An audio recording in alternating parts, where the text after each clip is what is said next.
Heidi Agreda était une belle jeune femme qui avait des rêves et l'espoir de gravir les échelons en étudiant au sein d'une faculté pour avoir une bonne carrière, mais tous ses rêves ont été interrompus par un homme qui n'a jamais eu de relation avec elle, mais qui était obsédé et ironiquement il pensait que si elle n'était pas sienne, elle ne serait de personne d'autre.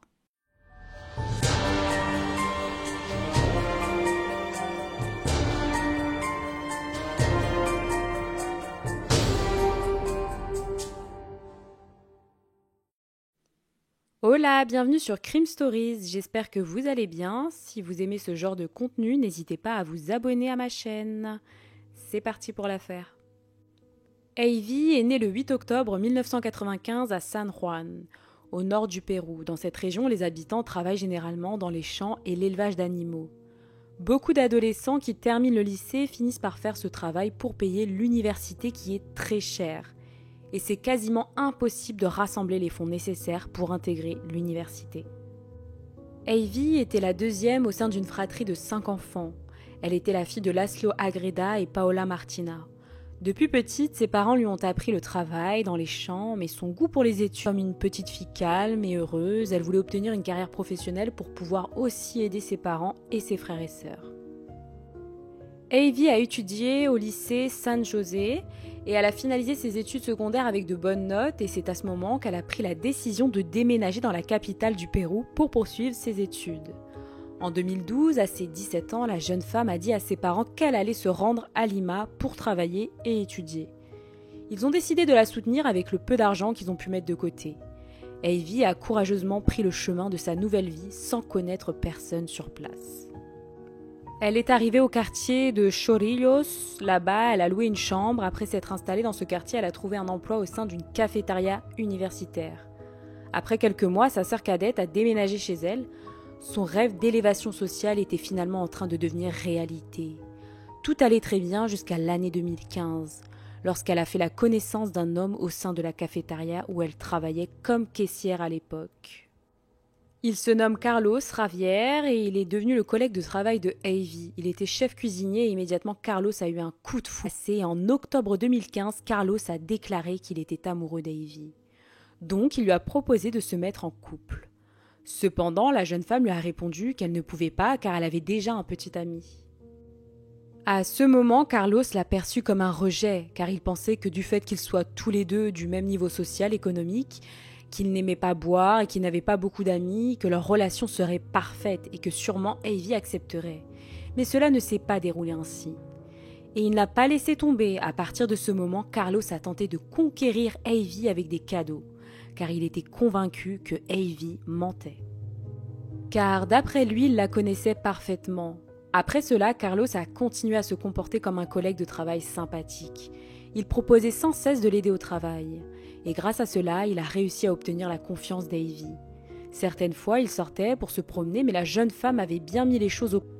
En décembre 2015, ils ont été transférés à des services différents de la cafétéria et ils ont cessé de se voir. En dehors du fait qu'ils étaient éloignés, Carlos ne cessait de penser à Heidi.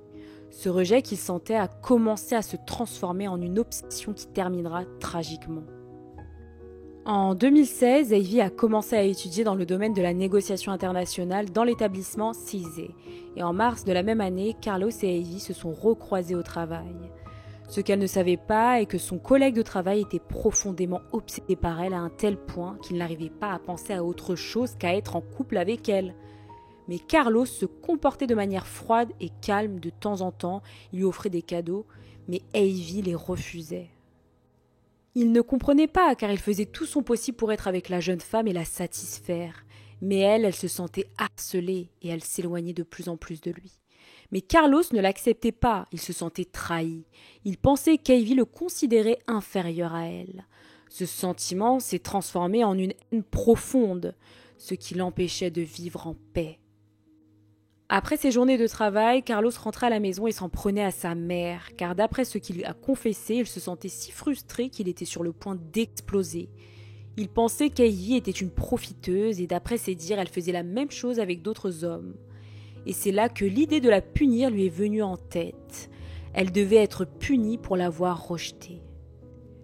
Il considérait qu'elle usait de ses charmes pour tromper les hommes et que son rôle était de lui donner une bonne leçon d'humilité. Quelques mois après, en 2017, Avey a commencé à travailler au sein d'une autre entreprise, dans un centre d'appel, et Carlos travaillait dans une usine d'emballage à Lima.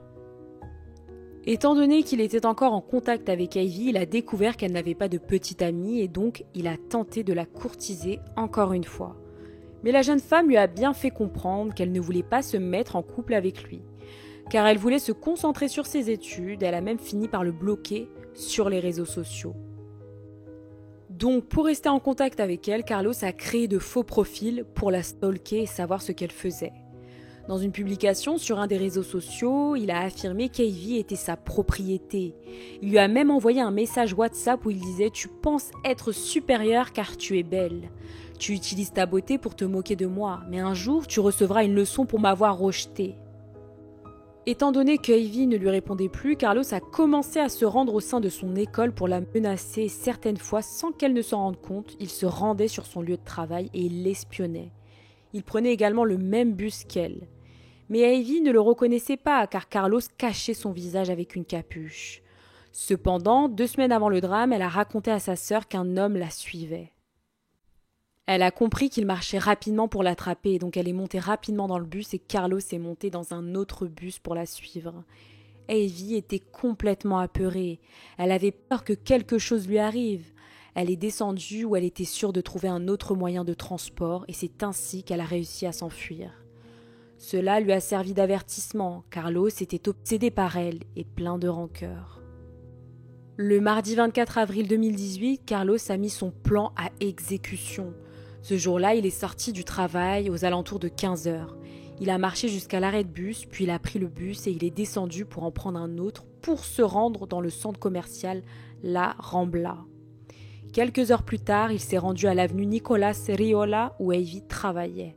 Pendant qu'il marchait, il pensait à tout ce que la jeune femme lui avait fait. Elle avait usé de sa beauté, de son apparence physique pour le faire rêver. D'après Carlos, elle ne pensait qu'à elle et à son apparence, donc il devait lui donner une bonne leçon. En arrivant sur le lieu de travail d'Avey, Carlos a attendu patiemment jusqu'à 17h30. Là, il a vu Avey sortir, puis il a commencé à la suivre jusqu'à l'arrêt de bus. Il a pris le même bus qu'elle. Elle prenait ce bus pour rentrer chez elle. Mais elle ne l'a pas reconnu car il utilisait des lunettes de soleil et un sweat à capuche. Avey s'est assise dans la 3e rangée du bus et lui s'est assis tout au fond du bus. En arrivant dans le quartier, Avey n'avait toujours pas vu Carlos. Le bus s'arrête et à ce même moment, Carlos a pris dans son sac une bouteille d'1 litre qui contenait de l'essence et l'a jetée au visage d'Avey. Lorsque le bus a démarré, l'essence s'est éparpillée sur tout son corps. Carlos a ensuite pris une boîte d'allumettes pour brûler la jeune femme. La bouteille qui contenait l'essence était au sol du bus et cela a provoqué un énorme incendie, ce qui a causé une énorme brûlure sur le bras gauche de l'agresseur. Les personnes présentes dans le bus étaient complètement choquées, paniquées, tout le monde se bousculait pour sortir. Le conducteur du bus a tenté d'attraper l'agresseur mais il n'a pas réussi et celui-ci a pris la fuite. Après l'attaque, Carlos a couru quelques kilomètres avant de prendre un taxi pour rentrer chez lui. Cependant, au vu des brûlures sur son corps, il a demandé au taxi de l'amener à l'hôpital. Mariano Molino, là-bas, il a été pris en charge. Carlos a ensuite appelé sa sœur pour qu'elle vienne le chercher. De l'autre côté, Avey est sorti rapidement du bus et le conducteur de bus a éteint les flammes avec un extincteur sans savoir que cela causerait des conséquences graves. Les gens aux alentours ne savaient pas quoi faire, à savoir que 11 personnes ont été touchées par les flammes. Quelques minutes plus tard, les pompiers sont arrivés sur place et les personnes brûlées ont été transportées à 2 hôpitaux différents. Avey a été emmenée à l'hôpital Casimir. Sur place, ils ont constaté qu'elle a souffert de brûlures du 2e au 3e degré sur 60% du corps. Pour ce motif, elle a été transférée à l'hôpital Guillermo Almenara au vu de la gravité des brûlures. Pendant ce temps, les policiers ont obtenu les vidéos de caméra de surveillance où l'on peut voir la fuite de l'agresseur vêtu d'un sweat à capuche et qui courait très vite dans les rues. La première chose que la police a fait a été d'interroger les proches de la victime pour savoir s'ils suspectaient une personne en particulier. Et la sœur cadette d'Avey s'est souvenue que sa sœur lui avait raconté qu'un homme appelé Carlos la harcelait. La police pensait qu'il s'agissait de la même personne. Sa sœur s'est également rappelé qu'Ivy avait perdu son téléphone portable et qu'elle lui avait demandé son portable pour appeler Carlos et pour lui demander d'arrêter de l'harceler. Avec le numéro de téléphone et la photo de l'agresseur, les policiers ont commencé la traque pour retrouver Carlos. Ils ont utilisé le registre national d'identification, qui est un document virtuel qui contient les données essentielles pour vérifier l'identité d'une personne péruvienne. Et cela n'a pas pris longtemps pour trouver l'entreprise où Carlos travaillait. Lorsque les enquêteurs ont obtenu le numéro de l'entreprise, ils ont contacté l'entreprise, mais le suspect était absent. Il a raconté à son patron qu'il avait eu un accident la nuit précédente. Donc les policiers ont demandé son adresse. Une équipe s'est rendue à son domicile et, fatiguée d'attendre aux alentours de 10h du matin, ils se sont fait passer pour une assistante sociale de son entreprise. Lorsque le suspect est sorti, le policier s'est aperçu que son bras était brûlé et il s'est souvenu que le conducteur du bus lui avait raconté que l'agresseur avait brûlé son propre bras gauche. Il n'y avait plus aucun doute. Carlos a été arrêté. Lorsque les policiers l'ont mis dans la voiture, ils lui ont demandé comment est-ce qu'il s'était brûlé. Il a répondu « moment où il s'est soi-disant brûlé avec de l'eau bouillante ». Ces déclarations n'ont pas du tout été prises au sérieux et Carlos a été emmené au poste de police pour faire sa déposition. Cependant, il a continué de nier toute implication dans l'attaque. Il a été soumis à divers interrogatoires, il a même uriné dans son pantalon car il était trop nerveux. Durant chaque interrogatoire, il contredisait, mais à un moment donné, il s'est rendu à l'évidence et a admis être responsable. Il a donc été accusé de tentative de féminicide aggravé. Carlos, âgé de 36 ans, a déclaré que son intention était simplement d'abîmer le visage d'Ivy, car elle profitait de sa beauté. Il a garanti qu'il ne pouvait plus dormir.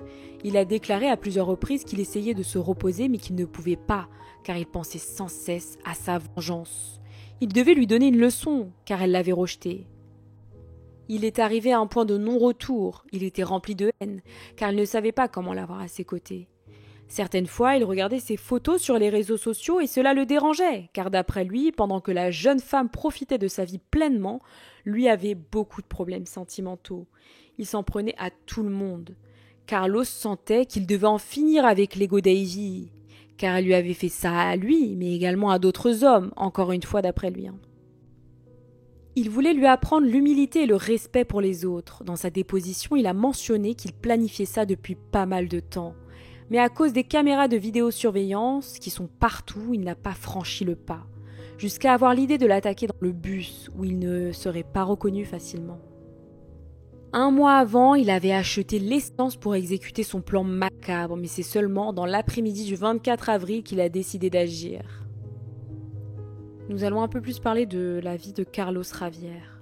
Carlos Javier est né et a grandi à Carabello avec ses 3 frères et ses parents. Son père était maçon et sa mère femme de ménage. Depuis son enfance, il a toujours été calme, sociable. Des voisins ont raconté qu'il travaillait comme cuisinier dans un centre commercial, qu'il ne buvait pas et ne fumait pas, car il fréquentait une église évangélique. Tous ceux qui le connaissaient disaient qu'il ne se disputait avec personne, qu'il était toujours très respectueux et ils ont tous été surpris de ses actes immondes. Car il n'a jamais montré aucun signe d'agressivité. Le gros problème était son obsession pour cette jeune femme. Les spécialistes ont conclu que Carlos ne présentait pas de signes de schizophrénie, qu'il n'avait aucun problème mentaux. Son objectif était clair et n'avait rien à voir avec quelconque problème psychiatrique. Il est évident que de son point de vue, il sentait qu'il avait bien agi pour montrer à cette jeune femme qu'elle ne devait pas profiter des autres. Pour le moins, c'est ce qu'il pensait d'elle. D'une certaine forme, il avait la sensation qu'elle lui appartenait. Les conclusions du psychiatre ont été que ses émotions étaient incontrôlables, qu'il avait une tendance à idéaliser les relations affectives avec le sexe opposé, qu'il avait une tendance à mal interpréter les choses. Il considérait que les femmes le traitaient injustement et qu'elles n'étaient pas reconnaissantes pour l'attention qu'il leur donnait. Ils ont également conclu qu'il ne présentait pas de déficience cognitive ou aucune autre altération psychopathologique qui l'empêcherait de comprendre la réalité. Donc il a été considéré sain d'esprit et responsable de ses actes, qu'il pouvait distinguer le bien du mal. Pleinement conscient de tout ce qu'il faisait, c'était du machisme et non pas une folie. Certaines personnes l'ont qualifié ainsi pour tenter d'expliquer son comportement. L'extincteur semblait être une option idéale pour éteindre le feu, mais cela a fini par être le contraire, car sa composition chimique n'a pas été créée pour être projetée sur la peau humaine. Cette poussière chimique ne l'a pas aidé et la majorité de son corps a été brûlée. La jeune femme a dû subir plusieurs opérations de chirurgie réparatrice. Durant les 38 premiers jours, elle a subi 12 opérations. Les brûlures étaient au second et troisième degré. Certaines brûlures ont atteint des organes vitaux. Les premières interventions ont été faites pour enlever les tissus brûlés, pour lui greffer sa propre peau et les tissus humains de la banque de peau. Les premiers jours, la jeune femme allait mieux. Elle était sous sédation et sous assistance respiratoire pour éviter de trop souffrir. Le 8 mai, la jeune femme a repris conscience, puis elle a discuté avec sa famille, elle leur a dit qu'elle souhaitait aller de l'avant malgré les difficultés. Ce jour-là, elle a subi une autre opération pour enlever les restes de tissus morts, car cela aurait pu provoquer une contamination des tissus en bonne santé et causer une infection. 95% de son visage a été brûlé et la majeure partie de son corps était rigide et dure suite aux brûlures. Tout paraissait aller mieux pour Ivy jusqu'au lundi 28 mai. La jeune femme a dû être intubée en urgence. Les médecins ont lutté pour sauver la jeune femme et malgré leurs efforts, le vendredi 1er juin, son corps n'a pas résisté à l'infection généralisée et Ivy Agreda a fini par décéder à l'âge de 22 ans, après 38 jours de lutte pour rester en vie. Ce que personne ne lui a raconté est que l'homme qui l'a brûlée était son propre collègue de travail, qui en apprenant la nouvelle a stipulé qu'il ne voulait pas la tuer mais simplement la défigurer. La mort d'Ivy Agreda a choqué le Pérou, et les 9 mois de prison préventive que l'accusé faisait sont arrivés à leur terme. À présent, il s'agissait d'un féminicide. Carlos a affirmé qu'il devrait uniquement être accusé pour les lésions graves. Ce type de crime est puni de 12 ans de prison lorsque cela mène à la mort de la victime. Cependant, le tribunal a rejeté cette demande et a confirmé que l'accusé a agi par haine à l'encontre de la victime. Et le 28 mai 2019, le juge a conclu que l'accusé a agi avec préméditation. Il a été condamné à 35 ans de prison et il a été condamné à payer une amende de 500 000 pesos pour la réparation des dommages. Ivy Agreda a quitté le domicile familial dans l'espoir de gravir les échelons, acheter une maison pour ses parents et ses frères et sœurs. Cependant, tous ses rêves ont été interrompus par un monstre. Elle a été une femme courageuse et battante qui voulait changer les choses. Connaissiez-vous cette affaire ? N'oubliez pas de donner votre avis en commentaire et n'hésitez pas à vous abonner, à liker et également à activer la cloche des notifications pour être informé lorsque je publierai une nouvelle affaire.